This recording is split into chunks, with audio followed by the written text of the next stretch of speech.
ഇന്ന് നമ്മൾ തയ്യാറാക്കുന്നത് സദ്യ സ്പെഷ്യൽ കൂർക്കുകാളനാണ്. വളരെ രുചികരമായിട്ട് എങ്ങനെ നല്ലൊരു കൂർക്കുകാളൻ തയ്യാറാക്കാമെന്ന് നോക്കാം. അതിനായി വീഡിയോയിലേക്ക് നമുക്ക് പോകാം. ഒരു നേന്ത്രക്കായാണ് ഞാൻ എടുത്തിരിക്കുന്നത്. വെള്ളത്തിൽ ഞാൻ കല്ലുപ്പ് ഇട്ടിട്ടുണ്ട്. എന്ന് വെച്ചാൽ കായലത്തെ കറ ഇളകി പോകാനാണ്. മഞ്ഞൾപ്പൊടി ഇടാട്ടോ നമുക്ക്. ഞാനിവിടെ കല്ലുപ്പാണ് ഇട്ടിരിക്കുന്നത്. കായ ചെറിയ കഷ്ണങ്ങളാക്കി മുറിച്ചെടുക്കുക. ഇതിൻ്റെ ഡീറ്റെയിൽസ് ഒന്നും മിസ്സാകാതിരിക്കാൻ എല്ലാവരും സ്കിപ്പ് ചെയ്യാതെ ഒന്ന് കാണണേ. കൂടാതെ ഈ വീഡിയോ ഒന്ന് ലൈക്ക് ചെയ്യാനും നമ്മുടെ ചാനൽ ഇതുവരെ സബ്സ്ക്രൈബ് ചെയ്യാത്തവരാണെങ്കിൽ ഒന്ന് സബ്സ്ക്രൈബ് ചെയ്തേക്കണേ. നമുക്ക് ഒരു ചട്ടിയിലേക്ക് അരിഞ്ഞു വെച്ച കായയുടെ കഷ്ണങ്ങൾ ഇട്ട് കൊടുക്കാം. പിന്നെ ഇതിലേക്ക് ഒരു ഗ്ലാസ് വെള്ളം ഒഴിച്ചു കൊടുക്കാം. ഇത് വേവാൻ ആവശ്യമായ വെള്ളമാണ് നമ്മൾ ഒഴിച്ചിരിക്കുന്നത്.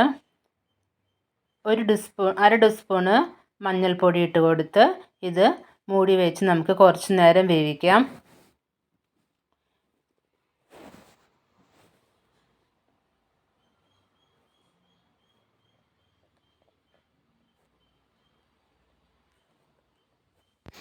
ഇപ്പോൾ കായയുടെ കഷ്ണം പകുതി വേവായിട്ടുണ്ട്. ഇനി നമുക്ക് ഇതിലേക്ക് ഒരു ടീസ്പൂൺ കുരുമുളക് പൊടി, പാകത്തിന് ഉപ്പ് എന്നിവ ഇട്ട് കൊടുത്ത് ഒന്നും കൂടി തിളപ്പിച്ചെടുക്കാം.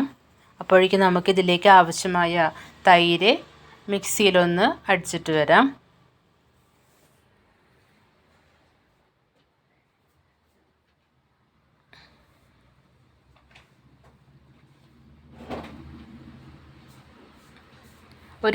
ഒന്നര കപ്പ് തൈരാണ് ഞാൻ എടുത്തിരിക്കുന്നത്. ഇതിലേക്ക് വീത്തി കൊഴുത്ത് നല്ലപോലെ ഇളക്കി കൊടുക്കുക. ഇതിങ്ങനെ ഇരുന്നിട്ട് കുറുക്കി വരട്ടെ. അപ്പോഴേക്കും നമുക്ക് ഇതിലേക്ക് ആവശ്യമായ അരപ്പ് തയ്യാറാക്കാം. അരമുറി തേങ്ങ ഞാൻ ഇവിടെ ചിരകി എടുത്തിട്ടുണ്ട്. പിന്നെ 2 പച്ചമുളക്, ഒരു നുള്ള് സാദാ ജീരകം, ചെറിയ ജീരകം, ഇവ നല്ലപോലെ അരച്ച് എടുക്കണം.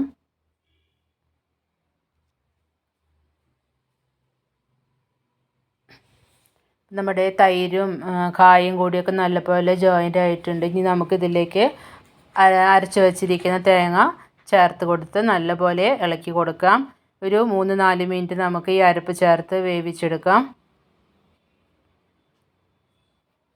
അപ്പോൾ ഇതിൽ നമുക്ക് പാകത്തിന് ഉപ്പൊക്കെ ഉണ്ടോയെന്ന് ഈ സമയത്ത് നമുക്ക് നോക്കാം.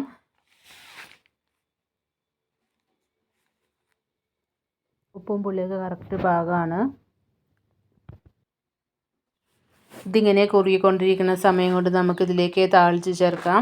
വെളിച്ചെണ്ണയിൽ കടുകും വറ്റമുളകും കറിവേപ്പിലൊക്കെ ഇട്ട് താളിച്ച് നമ്മൾക്ക് ഇതിലേക്ക് വീഴ്ത്താം. നമ്മുടെ സ്വാദിഷ്ടമായ കൂർക്കുകാളൻ തയ്യാർ. എല്ലാവരും ഒന്ന് ട്രൈ ചെയ്ത് നോക്കണേ.